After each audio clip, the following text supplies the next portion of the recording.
এই কথা শোনার আগে আমার মরণ হইল না কেন?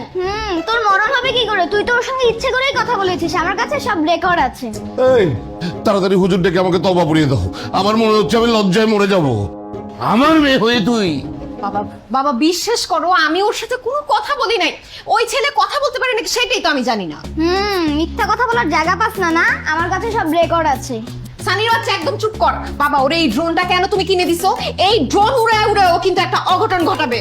বাবা দেখো, ওই ছেলের দিকে আমি কখনো চোখ মেলে চাই নাই, ওকে আমি দেখি নাই। ও যখন হেঁটে যায় আমি মানে ওরে দেখলেই তো মনে হয় একটা দেশি মুলা হেঁটে যাইতেছে। গায়ের রং দেখছো কেমন ফর্সা মুলার মতো। তুই না একটু আগেই বললি তুই ওকে দেখিস না, তাহলে তুই বুঝলি কি করে ওর গায়ের রং মুলার মতো? স্টপ ইট, কোনো কথা হবে না।